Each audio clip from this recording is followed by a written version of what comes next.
말씀의 제목은 다시 그 은혜가 넘치도록 하리라 라고 하는 제목입니다. 오늘 본문의 이 말씀은 짧은 한 구절을 읽었잖아요. 그러나 우리가 구약 성경 전체를 조망하면서 이 말씀을 이해해야 할 것 같습니다. 아주 짧은 말씀이지만 이 구약 성경의 앞에 모든 부분들을 함께 생각을 해보면서 말씀을 이해하면 좋을 것 같습니다. 이 성경 전체를 보면 어느 시대든 하나님의 뜻대로 잘 살아낸 시대는 잘 없는 것 같습니다. 심지어는 하나님의 형상으로 지음받았던 에덴 동산에 있었던 그 시대에도 결국은 죄악으로 말미암아서 에덴 동산에서 쫓겨나지 않습니까? 그리고 노아의 홍수 때도 마찬가지였고, 그리고 바벨탑을 쌓을 때도 마찬가지였고, 그리고 또 그 이후에 족장 시대도 마찬가지였고, 그리고 그 이후에 이스라엘 백성들이 가나안에 있었던 그런 가나안의 시대도 마찬가지였고, 사사 시대도 마찬가지고, 통일왕국 시대도 마찬가지고, 분열왕국 시대도 마찬가지고, 오늘 이 스가랴가 말하고 있는 이 시대, 다시 말하면 포로로 끌려갔다가 돌아온 이 시대에도 마찬가지고, 그 시대 속에 모든 성도들이 정말 하나님을 향하여 마음껏 하나님을 기쁘게 했던 그런 시대들은 없었던 것 같아요.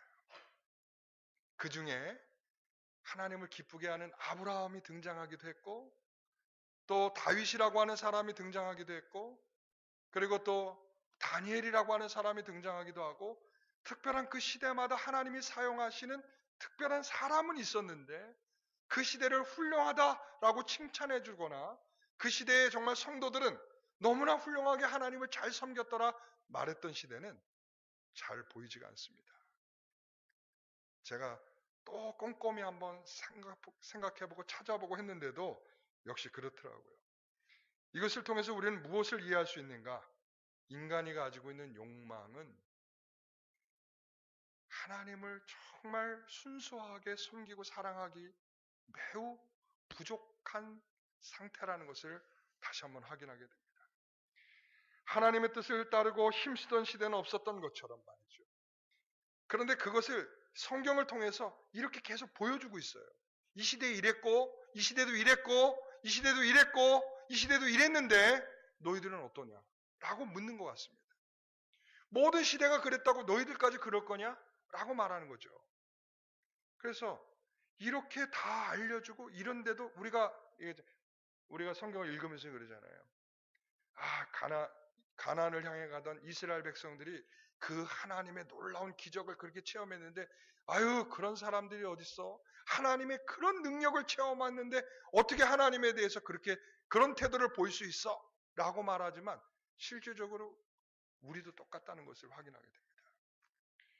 그렇기 때문에 저는 그런 생각이 돼요. 우리가 참 어리석은 삶을 살고 있구나. 여러분, 우리가 눈앞에 있는 이익 앞에 우리는 조금도 양보하지 못하는 사람들입니다.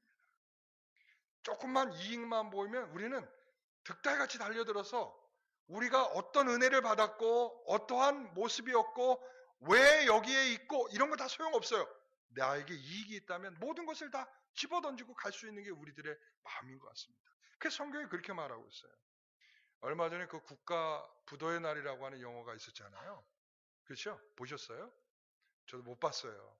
못 봤는데 이렇게 내용들을 이렇게 보니까 이게 1997년에 있었던 IMF 금융을 봤던 그 시대의 모습을 이렇게 그려주는 영화 같아요. 저도 그때를 생각해 보니까 여러 생각들이 떠오르더라고요. 그러면서 그때 이런 일들이 있었던 것 같아요. 바로 IMF가 터지기 직전에 은행에서 이자는 일부 이자를 줬어요. 그래서 1,000만 원을 넣어놓으면 10만 원의 이자를 받았어요. 그런데 IMF가 딱 그 당시에 은행이 막 불안해지기 시작하면서 이자가 막 올라가기 시작하더라고요. 그래서 이자가 2부 이자로 올라갔습니다. 그러니까 1,000만 원을 넣어놓으면 20만 원의 이자를 받습니다. 왜 그렇게 이자가 막 올라가는가 하면은 그 당시 이자가 이렇게 올라가니까 상대적으로 대출을 받아서 집을 샀거나 뭘 구매한 사람들은 어떻게 되겠어요? 상대적으로 그 감당할 수가 없으니까 다 그냥 물건들이 쏟아져 나오기 시작을 하는 거예요. 그러니까 그 역순환이 막 이렇게 되는 거죠. 이자는 올라가고 이 매물들은 쏟아져 나가고 막 그런 상황이에요. 그러니까 어떤 사람들은 이자를 대출을 받아서 집을 사지 않아도 집을 파는 사람들이 있었어요. 왜 그러냐면 집을 팔아서 예를 들어서 1억을 은행에 넣어놓으면 한 달에 이자가 얼마나 나와요? 200만 원씩 따박따박 나오잖아.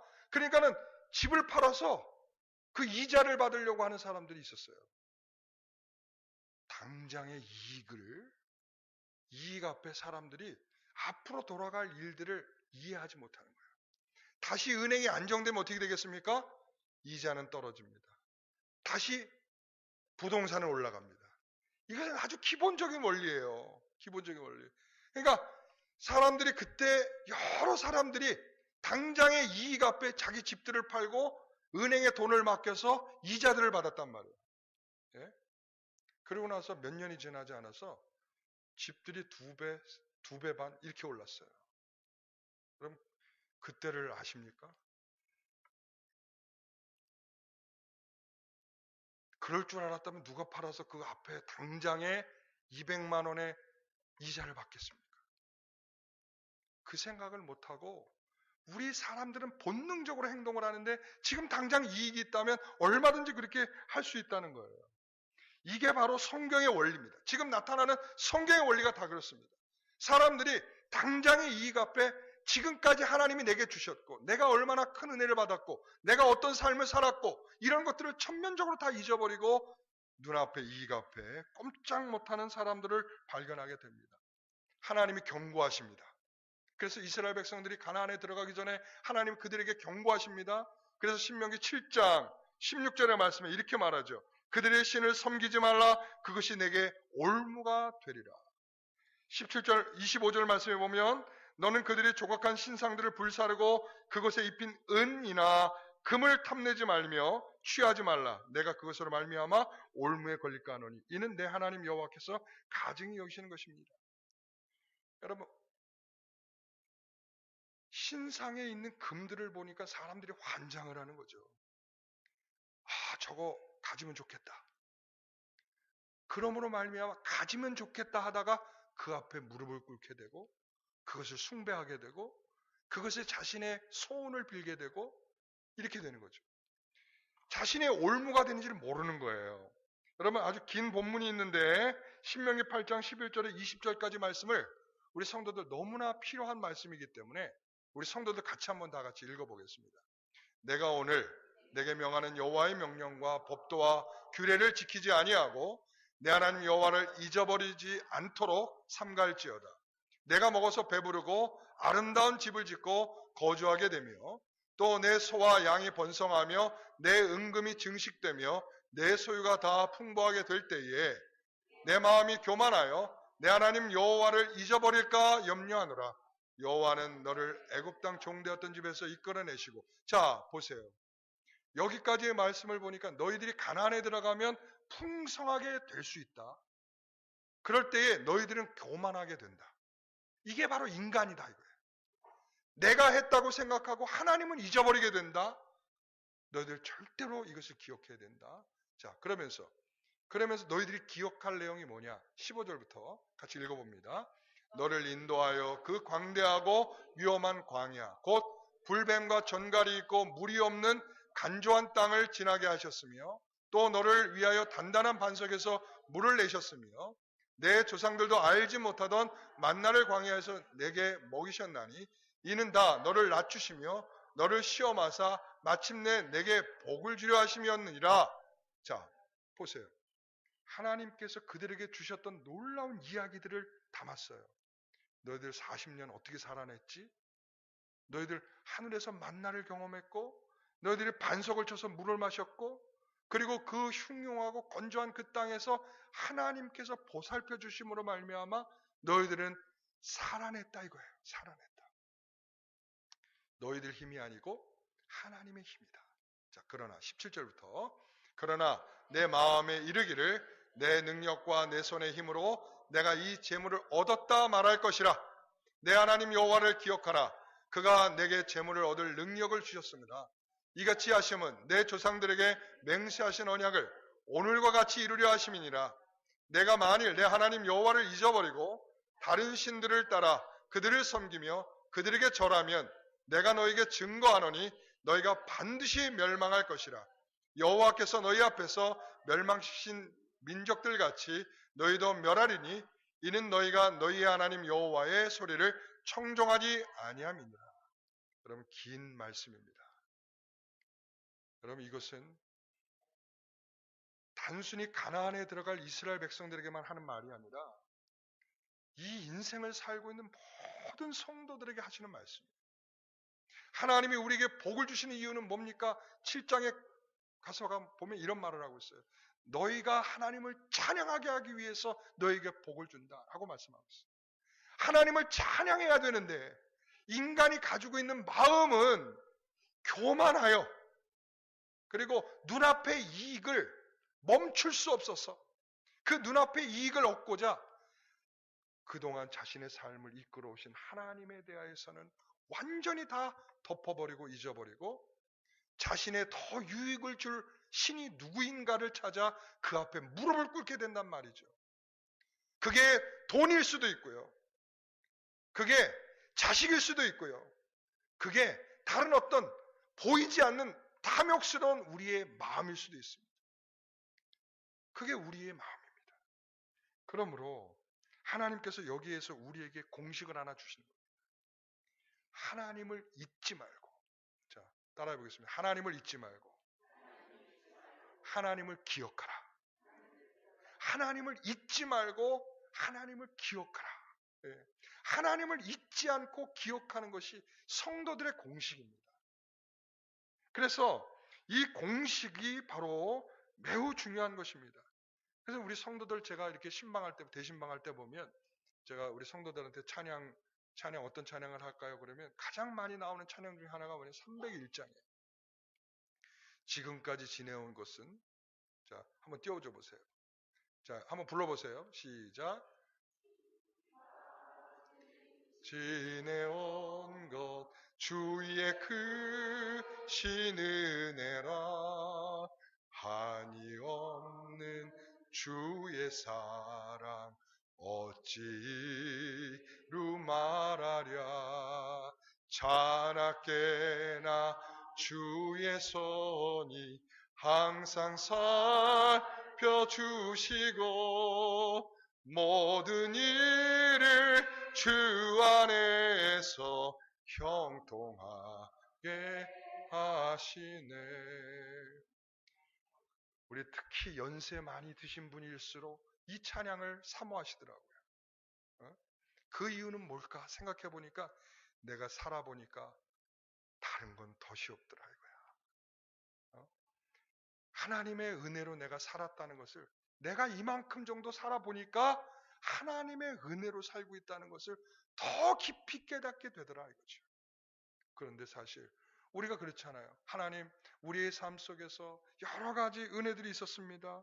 때로는 기도할 때 병을 고쳐주신 은혜도 있었고, 또 기도할 때 우리에게 자녀를 주시는 은혜도 있었고, 하나님께 답답한 마음을 토로할 때 내 마음을 붙잡아 주시는 은혜도 있었고, 내가 빚져서 쩔쩔매고 있을 때 그 빚을 해결해 갈 수 있도록 하나님이 은혜를 주셨고, 우리의 자녀의 문제로 눈물을 흘리고 있을 때 그 눈물을 닦아주시며 그 문제를 해결해 주셨던 그 하나님의 은혜도 있었습니다. 그렇죠? 그런데 저는 이 찬양을 묵상하다가 이런 생각, 자나깨나 이런 이 자나깨나 주의 손이 항상 살펴주시고에 내가 마음이 이렇게 묶여지더라고요.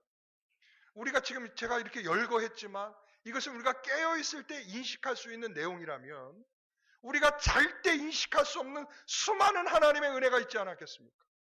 네? 저는 그런 생각도 들어요. 제가 수면 무호흡이 되게 심했었거든요. 수면 무호흡 아시죠? 우리 집사람이 이제 결혼을 하고 나서 얼마 안 있는데 자는데 제가 자다가 이거 하잖아요. 그러면은 무서우니까 막 흔들어 깨우잖아요. 저는 그런 생각, 그렇게 수면 무호흡으로 헉헉거리다가 숨이 넘어가 죽을 수도 있잖아요. 자다가. 그렇죠? 근데 하나님이 죽이지 않고 이제까지 살게 하신 거, 얼마나 감사한지 어느 때는 그런 생각이 들어요. 제가 지금은 이제 그 편도도 다 떼내고 그리고 잘 때 옆으로 이렇게 돌려자 그러니까 지금은 이제 그거 이제 안 하는데 그때는 되게 심했어요. 그러니까 우리가 어렸을 때 아이가 어렸을 때 우리 부모들 있잖아요. 밤에 아프면 어떻게 했습니까? 아이를 밤새 쓰다듬으면서 좋아지지 않을까 기도하면서 그랬잖아요. 그죠? 그러다가 안 되면 그 아이를 안고서 병원으로 그냥 이른 새벽에 어디든 병원이든 뛰어가서 그 아이를 위해서 이렇게 했었잖아요. 나중에 이제 얘야 내가 너 어렸을 때 네가 이렇게 아파가지고 막 쩔쩔매고 있을 때 내가 너를 안고 병원에 간 거 기억나니? 그럼 아이들이 뭐라 그럴까요? 무슨 소리 하세요? 절대 기억 못해요. 우리가 자나 깨나 그렇죠? 깨어 있을 때는 뭔가 인식할 수 있지만 우리가 잘 때 인식할 수 없는 수많은 하나님의 은혜가 있음에도 불구하고 그 은혜가 어디로부터 왔는지도 모르고 어디부터 와서 내가 어떻게 살고 있는지 전혀 그런 것에 대한 감사들은 없더라 이거죠. 여러분 오늘 이 모세는 이 말씀들 가운데 너무나 우리에게 강력하게 신명기에 1장부터 10장까지 우리에게 너희들은 잊지 말라. 하나님의 권능이 얼마나 강하였으며 너희들이 죄악을 저질렀을 때 하나님이 어떻게 행하셨으며 너희들이 전쟁 중에 있을 때 어떻게 하나님이 그 심팔로 어떻게 보호를 하셨으며 하나님이 이런 말씀을 하시면서 너희들 잊지 말라. 그리고 하나님을 기억하라. 자카르. 히브리어 이 신명기의 가장 중요한 단어입니다. 자카르. 하나님을 기억하라. 이렇게 말하는 거죠. 그래서 이 교회는 말이죠. 어찌 보면은 하나님께서 우리에게 일주일이라고 하는 시간 속에서 주일을 하나님 앞에 거룩하게 지키고 세상을 향하여 나가야 할 시간을 우리에게 또 주시잖아요.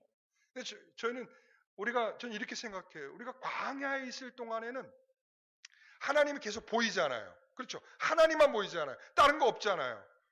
지난번 우리 성경과 지리 공부하다 보니까 우리 어떤 성도 중에서 우리가 이제 이 출애굽하는 그 여정을 영상으로 보여주니까 목사님 이런 거라면 안 가고 싶은데요. 안 가고 싶죠. 왜 그러냐면 허허벌판 속을 걸어가는데 그 허허벌판 속에서 하늘에 떠 있는 구름 기둥과 그리고 불 기둥만 보이는 거죠. 다시 말하면 광야의 길을 걸어갈 땐 누구만 보이는 거예요? 하나님만 보여요. 그러나 왜 모세가 이렇게 1장에서 10장까지 이 긴 장을 활약하면서 그들에게 설교하며 피를 토하듯이 이 말을 했을까요? 너희들 가나안에 들어가면 하나님이 이제 안 보일 거야. 왜 그러냐면 그곳에는 가나안의 7 족속들이 살고 있고 거기에 수많은 자신들이 신으로 믿고 있는 수많은 신들을 바라보며 그 가운데 신이라고 믿고 있는 수많은 것들 앞에 경배를 하며 때로는 그들이 잘 나가는 모습을 보고 또 그들의 모습들을 배우게 될 거야. 그러니까 너희들이 거기에 지지 말고 하나님을 기억해야 돼. 그때 하나님을 기억하라 라고 강조하고 있는 것이죠. 사랑하는 성도 여러분, 우리가 주일을 이렇게 나와서 예배하는 이유 중에 하나는 하나님께 영광을 돌리는 것입니다. 뿐만 아니라 우리가 하나님께 찬양을 하고 영광을 돌리는 것은 하나님이 우리에게 하신 놀라운 일들을 기억하는 것입니다. 잊지 않겠다는 것입니다. 그리고 그러한 기억된 것들을 가지고 다시 가나안으로 들어가는 거예요. 어떻게 보면 우리 교회는 광야와 같은 것입니다. 그래서 하나님을 찬양하고 하나님을 노래할 수 있고 그리고 서로 위로할 수 있는 성도들이 모여있는 공간입니다. 그러나 이제 우리가 당장에 세상을 향해 나가면 살벌한 생존 경쟁이 기다리고 있습니다. 예? 돈을 위해서 일하지 않으면 안 되고요. 그리고 뭔가 지금 교회에 있는 것과 전혀 다른 삶을 살아야 합니다. 그러다 보니까 그것은 가나안입니다. 가나안의 7 족속들이 살고 있고요. 하나님을 기억지 못하도록 마구마구 방해하는 세력들로 가득 차 있단 말이죠. 그러므로 여러분들이 세상에 나가면 마음이 찢겨지고 상처를 받게 되고 그리고 전혀 하나님에 대한 의식을 없도록 만드는 마비 현상들이 일어나는 거예요. 그래서 기도하지 않습니다. 주일날 교회 오면 억지로라도 기도하잖아요. 눈 감으라고 그러고 기도한다 그러고 하니까 기도하잖아요. 찬양하기 싫어도 억지로라도 앞에 PPT 띄워주고 반주하고 하니까 모든 사람이 또 안 부르면 또 눈치 보이니까 할 수 없이라도 부르잖아요. 그런데 세상에 나가면 반주해주지 않습니다. 예? 그리고 기도하라고 누가 대표 기도 안 해줍니다. 그러니까 거기에서 내가 신실한 믿음으로 살아나간다는 것은 매우 어려운 일입니다. 그러니까 세상만 나가면 교만해지는 겁니다. 그리고 세상의 풍습을 따라갈 수밖에 없습니다. 그리고 그 거짓 앞에 무릎을 꿇고 거기에 순종하며 살아갑니다. 하나님은 잊어버립니다. 그게 우리의 인생들입니다. 이게 성경에서 계속적으로 가르쳐주고 있는 것입니다. 그래서 그들이 이 시대가 멸망했고 사사시대가 멸망하고 통일왕국 시대가 멸망하고 그리고 또한 모든 시대가 분열왕국 시대가 멸망하여 포로 시대로 끌려간 이유가 어디 있느냐? 바로 거기에 있다는 거예요. 그들이 가나안의 생활을 하나님을 기억하지 못하고 자신이 교만한 채로 더 많은 이익을 얻고자 모든 것을 내줘버린 그들의 인생의 결과가 멸망이라는 것을 말씀하고 있는 거예요. 그러면서 돌아왔어요. 포로에서. 돌아와서 이제 좀 달라졌을까 생각을 했습니다. 하나님은 그래도 그 안에서 수많은 믿음의 새로운 일꾼들을 세워주셨어요. 여러분 잘 알고 다니엘이라고 하는 사람. 다니엘의 세 친구. 그렇죠? 그리고 뿐만 아니라 에스더와 같이 죽으면 죽으리라 하는 놀라운 믿음의 여인. 그리고 정말 하나님의 성벽을 회복하고 싶습니다라고 간절하게 소망했던 느헤미야. 그리고 하나님의 율법에 통달했던 에스라. 그리고 그들에게 민족적 지도자로 굴하지 않고 그들을 이끌어낸 수룹바벨. 그리고 새롭게 세워진 대제사장 여호수아. 여러분 정말 놀랍게 하나님이 그동안에는 언급지도 않은 사람들의 이름들을 언급해내면서 하나님께 이제 새로운 시대를 열어가며 이 시대에 이렇게 사람들을 세우셨다라고 말씀하고 있는 것입니다. 그게 바로 그러면서도 그들에게 있어서는 환경을 뛰어넘지 못합니다. 돌아와 봤더니 초라하지요. 먹을 것도 없지요. 성전을 지으려고 막 애써 봤는데 한 2년 조금 이렇게 하다 보니까 이 사마리아 사람들의 방해를 받아서 14년 동안이나 중단됐지요. 그런 속에서 하나님께서 너희들 성전 지으라고 학교와 스가랴를 통해서 지으라고 했죠. 그래서 지으려고 지금 하고 있는데 보니까 하나님이 이런 꿈을 보여주신다는 거예요. 자, 16절 말씀 읽어보겠습니다. 같이 읽어봅니다. 그러므로 여호와가 이처럼 말하노라. 내가 불쌍히 여김으로 예루살렘에 돌아왔은즉 내 집이 그 가운데에 건축되린 예루살렘 위에 목줄이 쳐지리라. 만군의 여호와의 말. 그러므로 여호와가 이처럼 말하노라. 내가 불쌍히 여김으로 예루살렘에 돌아왔다. 하나님이 예루살렘으로 돌아오셨답니다. 예루살렘 성이 무너졌다는 것은 하나님이 그곳에 계시지 않다는 것을 상징하는 것입니다. 성전이 무너졌다. 하나님이 계시지 않다는 것을 상징하는 것입니다. 그런 자리로 하나님이 돌아오셨다. 그 앞전에 보게 되면 1장 3절에 보면 너희들 돌아오라 이렇게 말하고 너희들의 4절을 보면 너희들의 행위로부터 돌아오라. 그럼 나도 돌아가리라 이렇게 말씀하신단 말이죠. 자, 하나님이 그들에게 돌아오셨습니다. 돌아오시고 그들에게 이 17절의 말씀을 들려주시는 겁니다. 자, 17절 같이 읽어봅니다. 나의 성읍들이 넘치도록 다시 풍부할 것이라.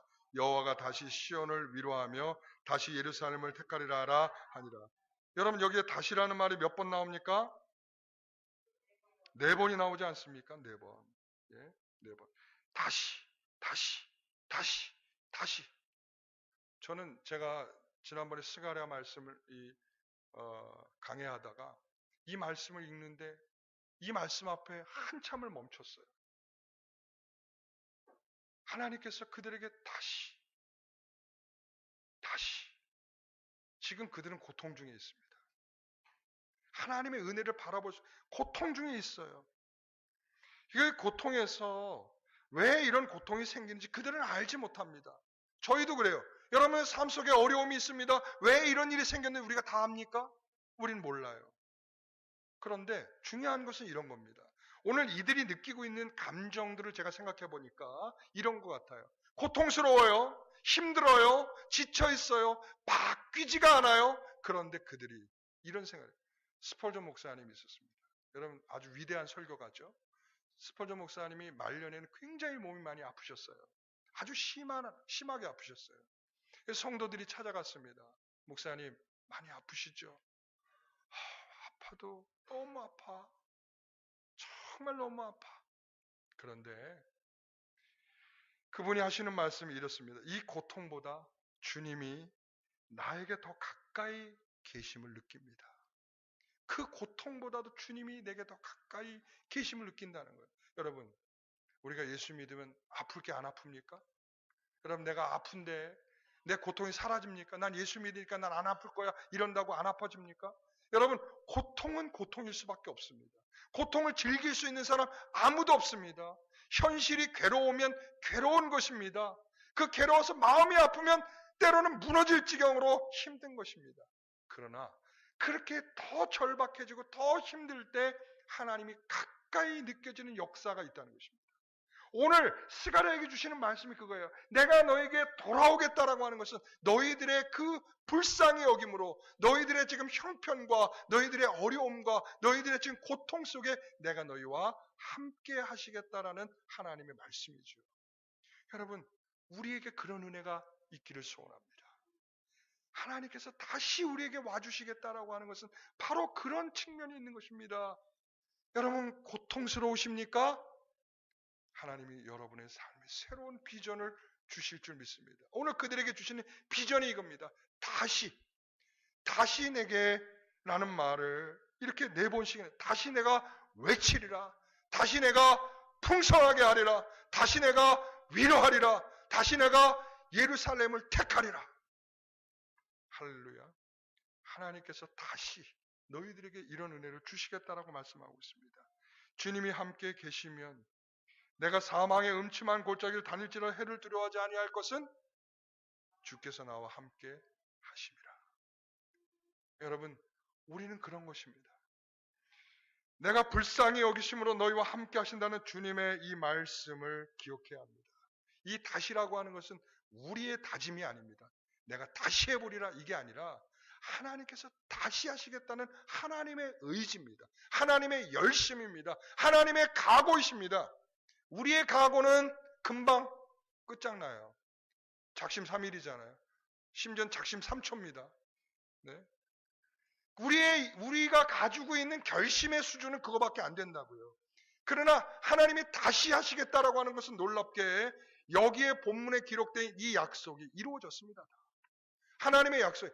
이 뭐냐면 다시 하나님께서 하시겠다는 하나님께서 이루시겠다는 말씀은 하나님이 이루신다는 거예요. 오늘 제가 이 말씀으로 이 표를 끌어낸 이유가 그겁니다. 내 힘으로 사는 거 아닙니다. 내 노력 중요합니다. 그러나 그것이 전부가 아닙니다. 우리가 가진 것 자랑할 수 있습니다. 그러나 그것으로 우리가 더 풍성해질 수 없습니다. 여러분, 여기에 대한 하나님께서 그 은혜, 하나님께서 이스라엘 백성들을 광야를 걷게 하시면서 받았던 그들의 은혜가 가나안의 삶이었습니다.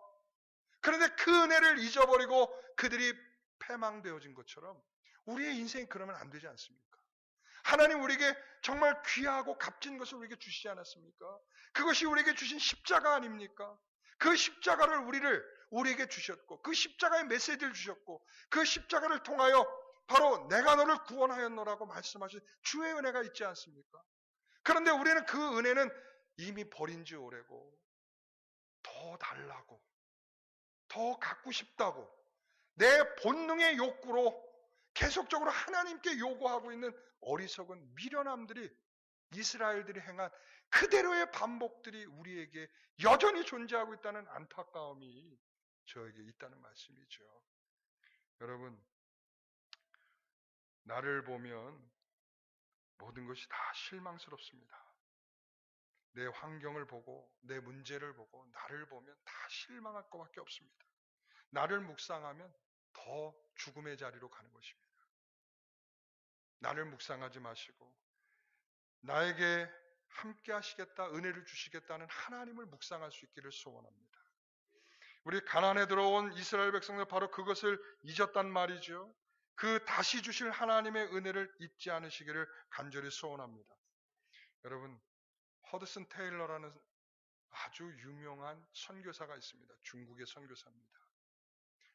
이분이 하신 아주 유명한 말이 있어요. 하나님이 일에 하나님이 에너지와 자원을 반드시 주실 것이다. 하나님이 일에는 하나님의 자원과 하나님의 에너지를 분명히 주실 것이다 라는 거예요. 여러분 이분의 삶을 보면 이분이 중국 선교사였고 중국 내지 선교회를 설립하셨던 분인데 30년 동안 중국에 사역을 했습니다. 그가 30년 동안 사역을 하는 시작 부분에 가서 그는 엄청난 일을 경험합니다.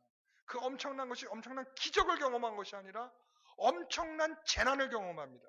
그 재난이 뭐냐 하면 자기 가족이 몰살하는 것입니다. 첫 번째로 자기 딸이 1867년에 자기 딸이 폐렴으로 죽습니다. 그리고 3년 이후에 아들이 5살 난 아들이 장염으로 죽습니다. 그리고 그 이후에 얼마 아니다 같은 해에 20일 된 아들이 또 죽습니다. 그리고 그 이후에 15일 후에 32살이던 자신의 아내도 죽습니다. 그가 선교지에 가서 경험한 일이 이런 겁니다. 이거 미칠 지경이죠.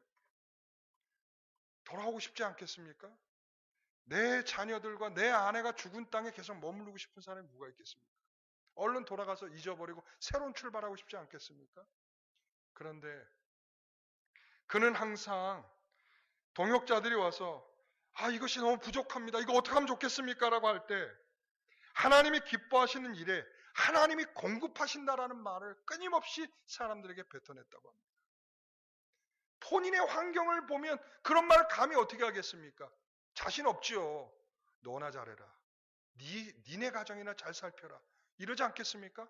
그런데 그는 한 번도 사람들에게 그러한 말로 사람들을 위로했습니다. 하나님의 일에는 하나님의 힘을 주실 것이고 하나님께서 공급하실 것이다. 여러분, 여러분의 삶도 마찬가지입니다. 여러분들이 하나님의 일을 하고 있다면, 하나님의 사람으로 살고 있다면 하나님이 힘을 주실 겁니다. 하나님이 은혜를 주실 겁니다. 하나님이 여러분들에게 넘치도록 은혜를 베풀어 주실 겁니다. 여러분, 그러나 세상적인 탐욕과 욕구로 살아간다면 멸망하는 것입니다. 이 원리를 이해하시고 하나님이 기뻐하는 일에 여러분들 날마다 서가시는 주의 은혜가 있기를 간절히 소원합니다. 오늘 우리가 이 찬양을 부르게 될 텐데 이거는 올 한 해 이제 주제 찬양으로 3곡을 제가 정했어요. 그 중에 하나가 오늘 부르게 될 찬양입니다. 은혜로다.